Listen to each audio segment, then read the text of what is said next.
Repeat कर देता हूँ।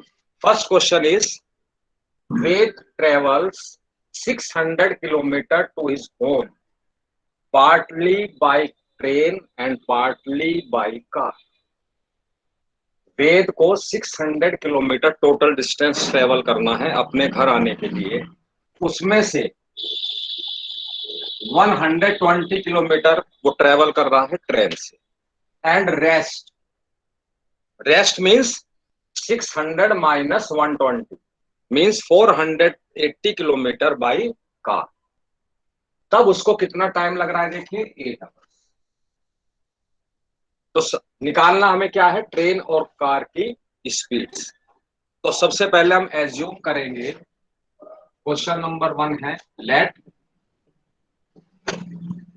Speed of train is x kilometre per our. क्योंकि हमें जो टाइम गिवन है यहाँ पे देखिए 8 आवर्स लगते हैं उसको, तो स्पीड अब हमें लेनी पड़ेगी किलोमीटर पर आवर। तो मैंने एज्यूम कर लिया कि speed of train is x kilometre per our and speed of car is y kilometre per our. Okay, ये मैंने एज्यूम किया। अब यही दोनों हमको निकालना। फर्स्ट इंफॉर्मेशन देखिए, टोटल डिस्टेंस 600 किलोमीटर, उसमें से 120 बाई ट्रेन। तो कितना टाइम लगेगा, देखिए वही हम यूज करेंगे, speed is equal to distance upon time. तो यहां से टाइम इज इक्वल टू क्या हो जाएगा, डिस्टेंस अपॉन स्पीड। यही फार्मूला हम यहाँ पे यूज करेंगे, time is equal to distance. तो सबसे पहले निकालेंगे कि 120 किलोमीटर डिस्टेंस ट्रेवल करने में वेद को कितना टाइम लगता है by train.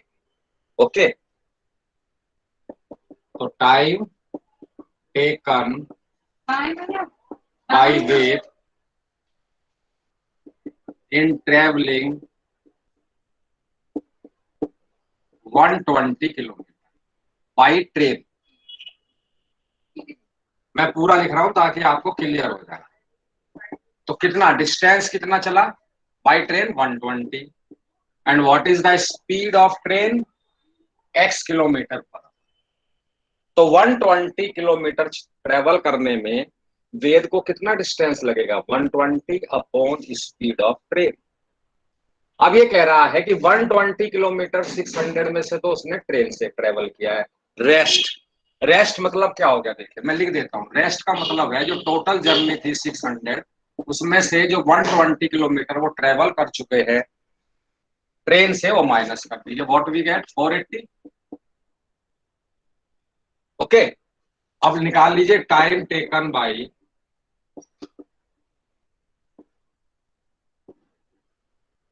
Veda in travelling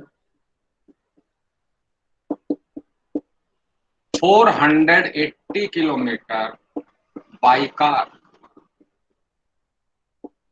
अब distance is 480 kilometre, speed of car we assume y kilometre per hour. तो वेद को 120 किलोमीटर के लिए 120 अपॉन x टाइम लगेगा। कार जो ट्रेवलिंग किया है 480 किलोमीटर, उसके लिए 480 अपॉन y। टोटल टाइम कितना लग रहा है 8 आवर्स। तो मेरी फर्स्ट इक्वेशन आ जाएगी, देखिए 120 upon x plus 480 upon y is equal to. Okay, now comes to second. He takes 20 minutes longer means 20 minutes more if he travels 200 kilometre by train. तो अब 200 किलोमीटर बाई ट्रेन ट्रेवल कर रहा है वेद, तो उसका time निकाल लीजिए। Time taken by Ved for 200 kilometre, और ये बाई ट्रेन। तो distance is 200 upon speed of train is we assume x kilometre per hour. तो 200 अपॉन अब निकालेंगे टाइम टेकन बाई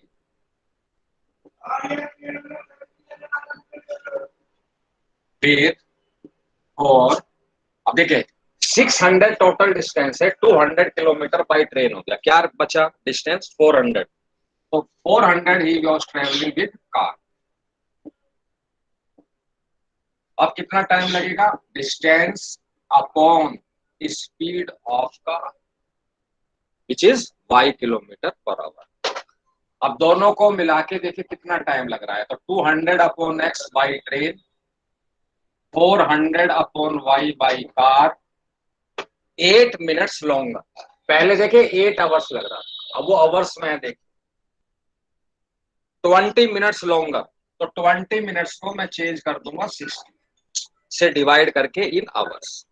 मिनट को अगर मुझे आवर्स में चेंज करना है तो किससे हमें डिवाइड करना पड़ता है, 60 से। तो ये जो 20 मिनट्स था 20 बाई 60, मैंने इसको 60 से डिवाइड किया, अब ये आवर्स में चेंज 23 जा, ठीक है। तो मेरी ये कितने आवर्स आ गए, अब देखिए मिक्स फ्रैक्शन है, तो ये किसके बराबर हो गया, 25 अपॉन 3, इज इट राइट, 3 8 जा 24 प्लस 1, 25 अपॉन 3 आवर्स। ये मेरी सेकेंड इक्वेशन। कौन सा फार्मूला यूज किया मैंने टाइम निकालने के लिए, डिस्टेंस अपॉन स्पीड। ओके, अब देखिए, अब मैं इसको इरेज कर रहा हूं, देखिए जो हम कर चुके हैं, समझ चुके हैं।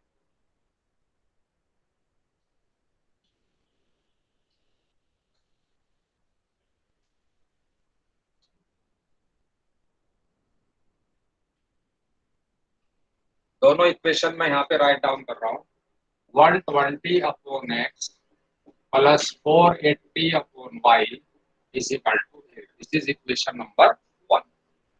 Second equation is 200 upon x plus 400 upon y is equal to 25 upon.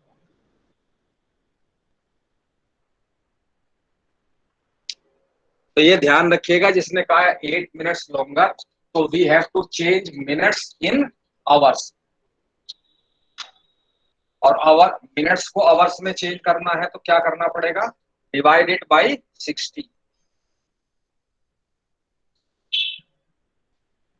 अब देखिए यहाँ पे फिर वही वेरिएबल्स, तो मैं या तो सबसे सिंपल मेथड है, एज्यूम कर लीजिए, let 1 upon x is equal to capital A, 1 upon y is equal to capital B.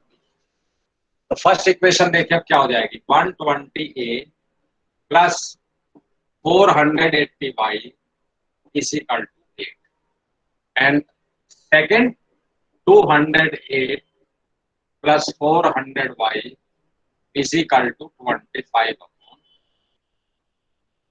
अब देखिए ना यहाँ पे अब ए के कोफिशिएंट सेम है ना वाई के, क्या मैं इक्वेशन नंबर 1 को 8 से डिवाइड हो रही है, देखिए सब ये टर्म तो हो रही है, ये भी हो रही है, तो पहली इक्वेशन को 8 से डिवाइड कर, ताकि हमारी कैलकुलेशन थोड़ी सी इजी हो जाए सॉल्व करने में। तो 120 upon 8 what we get 15, 480 upon 8 means 60, and 8 upon 8 means 1। अब आप इसको समझ लीजिए इक्वेशन नंबर। अब देखिए इक्वेशन नंबर, इसको भी हम डिवाइड कर सकते हैं, बोलिए 200a plus 400y is equal to 25 upon 3, या इसको मैं एज इट इज रहने दो, 100 से डिवाइड कर सकता हूं, तो what we get 2a plus 4y is equal to 25 upon 3 को 100 से डिवाइड करा, ओके। कितना आ जाएगा अगर मैं इसको स्टैंडर्ड फॉर्म में करता हूँ, 25 बन जा 25 बन जा 5 इस इक्वेशन। अब आप चाहे तो इसको सब्स्टिट्यूशन से भी कर सकते हैं, चाहे एलिमिनेशन से कर सकते हैं। एलिमिनेशन के लिए हमें ए और बी इन दोनों में से एक के कोफिशिएंट को इक्वेट करना पड़ेगा, इक्वल करना पड़ेगा। यहाँ पे 15 है, यहाँ पे 12 है, प्रॉब्लम आएगी क्योंकि ये ऑड नंबर है, ये इवन नंबर है। इसको आप कर सकते हो इक्वेशन नंबर 4 को 15 से मल्टीप्लाई कर दीजिए और सब्ट्रैक्ट कर दीजिए। कर लेंगे, इस तरह के हम बहुत क्वेश्चंस कर चुके हैं। Okay, yes sir. चलिए अब question number 2।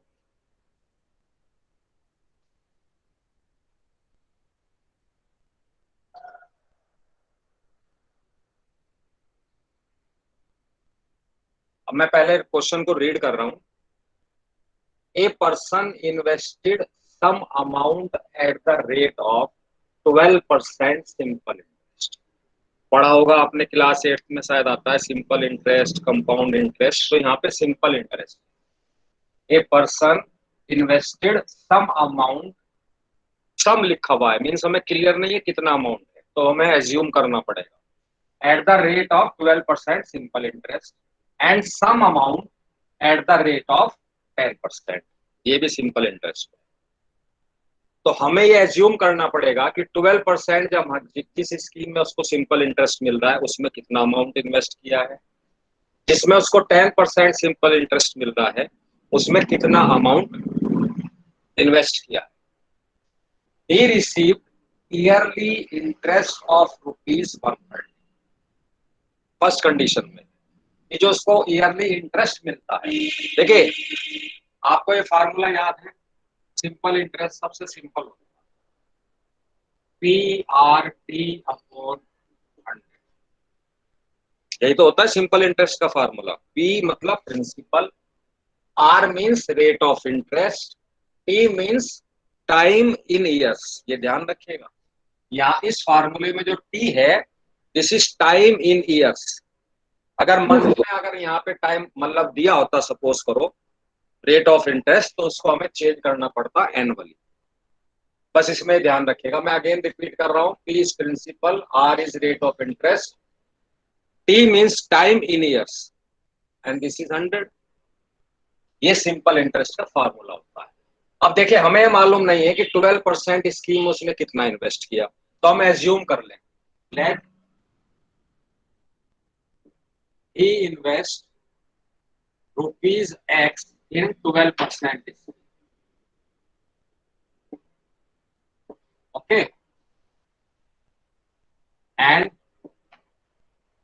he invest ₹Y in 10%।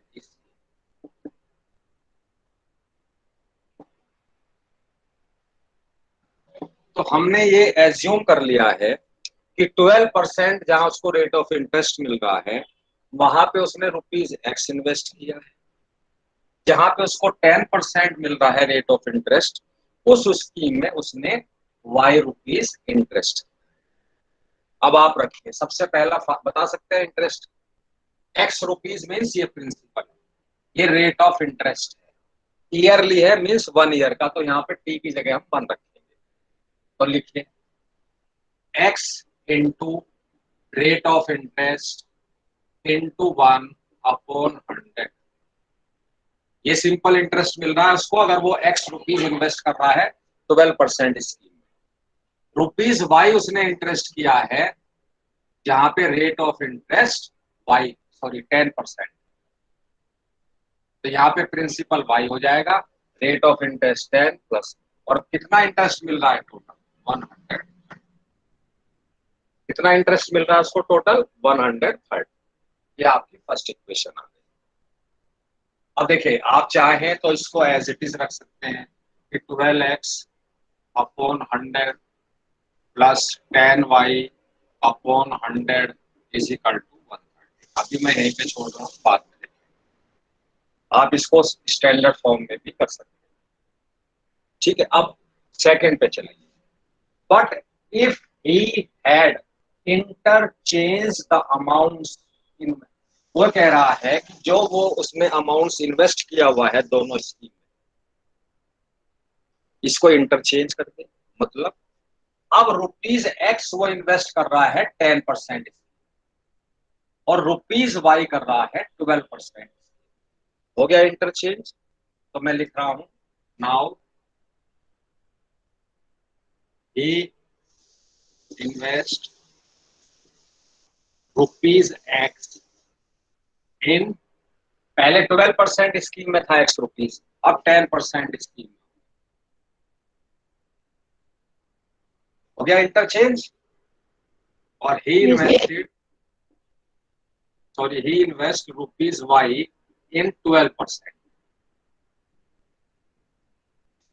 देखिए मैंने अमाउंट को इंटरचेंज कर दिया, पहले उसने एक्स रुपीज इन्वेस्ट किया था 12% स्कीम, अब मैंने एक्स रुपीज इन्वेस्ट किया है 10% स्कीम में, और वाई रुपीज किया है 12। देखिए हो गया इंटरचेंज दोनों अमाउंट।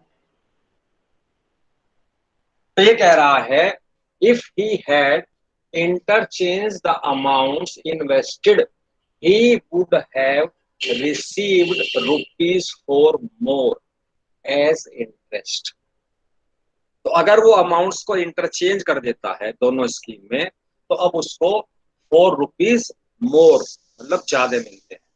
तो अब क्या बनेंगे, देखिए एक्स, अब उसने इन्वेस्ट किया 10%, principal into rate of interest upon 100 plus y, now he invested 12%। Four more, पहले उसको 130 मिल रहे थे, तो अब कितने मिलेंगे 134 एज इंटरेस्ट। तो सेकंड इक्वेशन देखिए, अभी में तो 10x upon 100 plus 12y upon 100 is equal to, ये मेरी देखिए दोनों लीनियर इक्वेशन मैंने फॉर्म कर ली है बाय गिवन इंफॉर्मेशन। अब इसको हमें सॉल्व करना पड़ेगा 1 और 2 को, और वर्ड प्रॉब्लम में हम कोई भी अप्लाई कर सकते हैं तीनों मेथड में।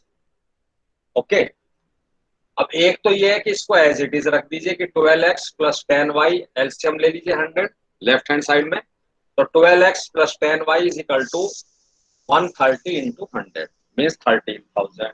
Same year 10x plus 12y, यहाँ भी एलसीएम ले लीजिए 100, what we get 10x plus 12y is equal to 134 into 100। Sir 134 कहाँ से आया? ओके 134, देखिए वो क्या कह रहा है, पहले उसने रुपीज एक्स इन्वेस्ट किया था 12% वाली स्कीम, रुपीज वाई किया था 10% वाली स्कीम।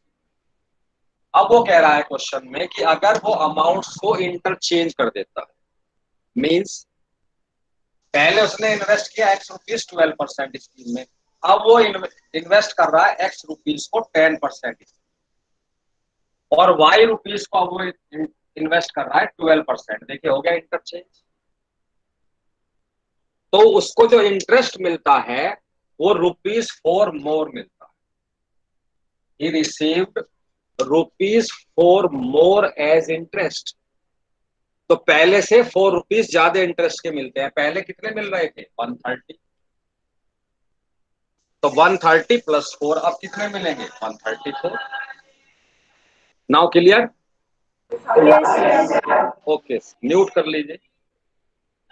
अब इन दोनों इक्वेशन को कैन यू सिंप्लीफाई और नॉट?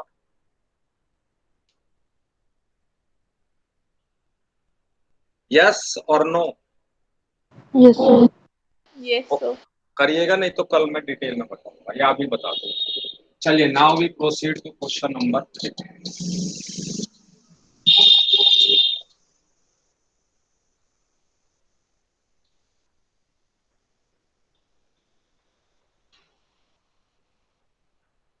देखिए, a man sold a chair, a man sold a chair and a table together for rupees 1520 rupees। एक शॉपकीपर समझ लीजिए, वो ए चेयर मतलब एक चेयर, ए टेबल मींस एक टेबल सेल कर रहा है 1520 रुपीज। ओके, कितना प्रॉफिट उसको हो रहा है? अगर इन दोनों चीजों को, चेयर और टेबल को सेल कर रहा है 1520 रुपीज में, तो उसको देखिए प्रॉफिट हो रहा है 25% तो चेयर पर और 10% टेबल। अब ये सेलिंग प्राइस है चेयर का भी और टेबल का भी, टुगेदर मीन्स दोनों का मिला के, ये सेलिंग प्राइस। तो देखिए मैं आपको बता देता हूँ ना, 8th में आपने पढ़ा होगा क्वेश्चन नंबर 3, फार्मूला में लिख देता हूं। देखिए दो फार्मूले थे, selling price is equal to cost price into 100 plus gain percent upon, एक तो ये था। अगर लॉस हो रहा है, मैं फिलहाल दोनों लिख देता हूं, अगर लॉस हो रहा है तो SP is equal to CP into 100 minus loss percent upon L percent means loss percent, G percent means gain percent. तो गेन परसेंट है तो 100 में ऐड होगा, लॉस हो रहा है सपोज करो तो 100 में से माइनस। ऐसे ही CP cost price, CP means cost price, SP means selling price.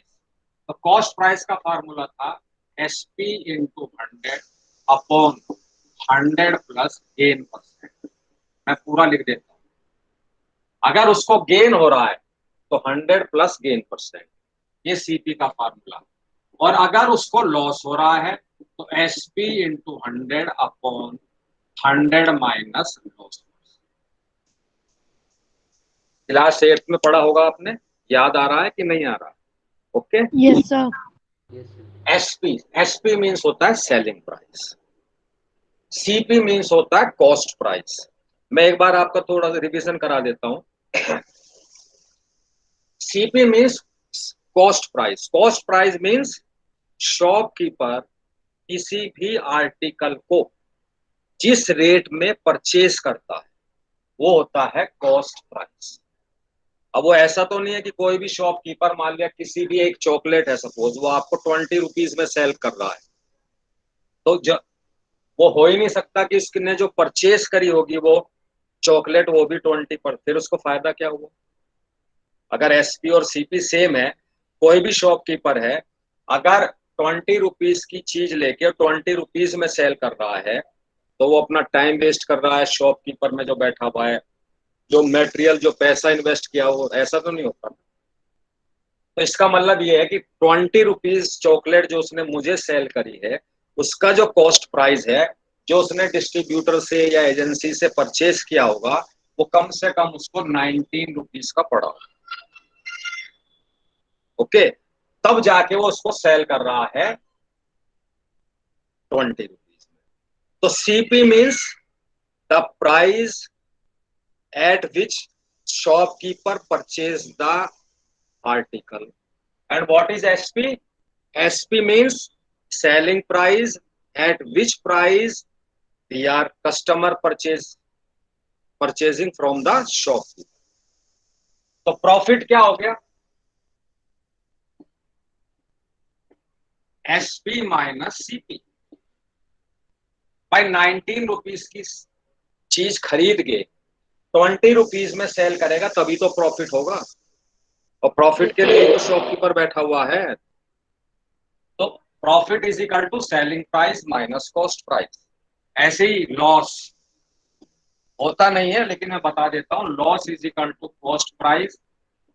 अब एक कोई भी उसके पास सपोज फूड आइटम है, मैंने चॉकलेट की बात करी, हम जो भी परचेज करते हैं तो हमें डेट ऑफ मैन्युफैक्चरिंग जरूर देख लेनी चाहिए, स्पेशली जो खाने का सामान है, और कब वो एक्सपायर हो रहा है ना।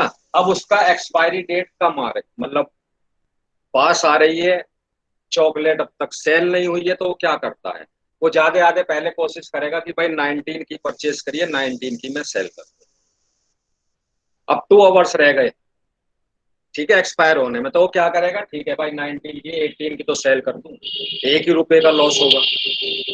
ओके, तो profit means selling price minus cost price, loss means cost price minus. ये कुछ फार्मूलेज हैं जो मैंने आपको इसलिए आपके रिवीजन के लिए बता दिए हैं क्योंकि इनको हम अब यहाँ पे क्वेश्चन नंबर 3 में यूज करें। ओके,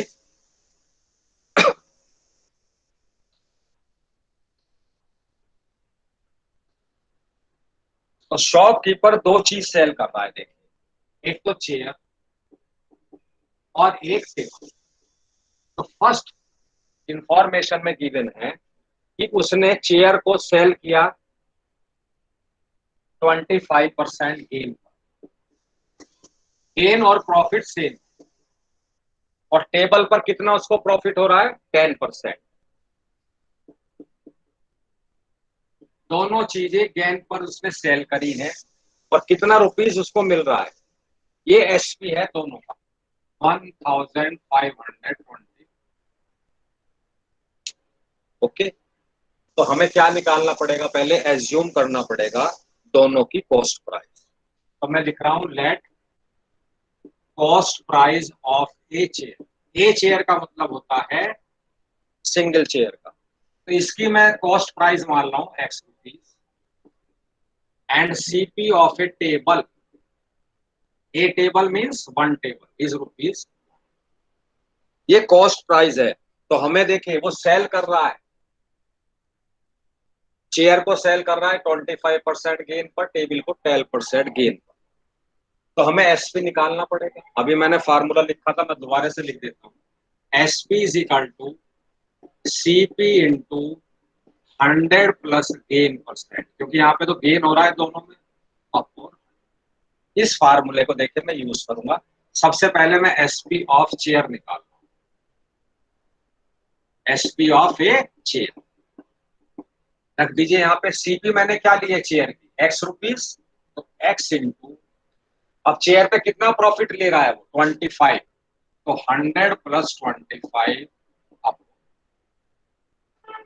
तो कितनी मेरी सेलिंग प्राइस आएगी देखिए 100 प्लस 25, 125 अपॉन 100 इंटू, ये selling price of one chair. अब मैं निकाल लूंगा selling price of one table, a table means one table. Same है, कॉस्ट प्राइस क्या है टेबल का, वाई रुपीज, तो y into 100 plus gain percent, table में कितना गेन हुआ उसको 10,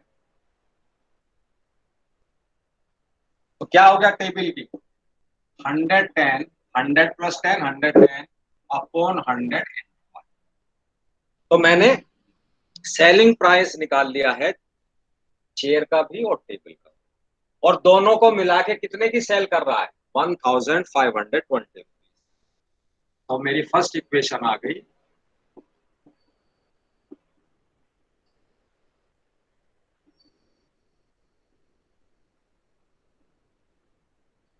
ओके, अब देखिए second part, by selling them together, together means मिला के, अब उसने दोनों को मिला के सेल कर दिया है देखिए 1535, इतने रुपीस, ये सेलिंग प्राइस है चेयर का भी और टेबल का भी। तो अगर वो दोनों को 1535 रुपीज में सेल कर रहा है, तो देखिए चेयर पर उसको प्रॉफिट अब हो रहा है 10%, 10% gain on chair plus 25% on table.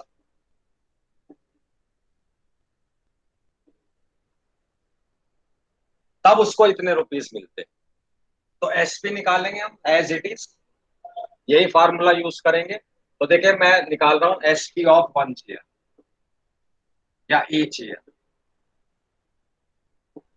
CP कितना था मेरा एक्स, तो CP into 100 plus gain percent, now gain on chair is 10%, तो देखिए मेरा आ गया 110 अपॉन 100 इंटू, ये selling price of one chair आ गई। अब मैं निकाल रहा हूं selling price of a table.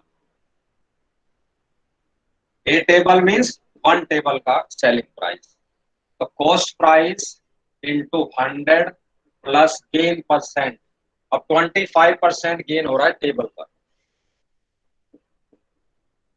तो ही गेट 125 अपॉन 100। ठीक है, तो सेकंड इक्वेशन देखिए अब चेंज हो जाए, क्या हो रहा है 100 अपॉन 100x प्लस 125,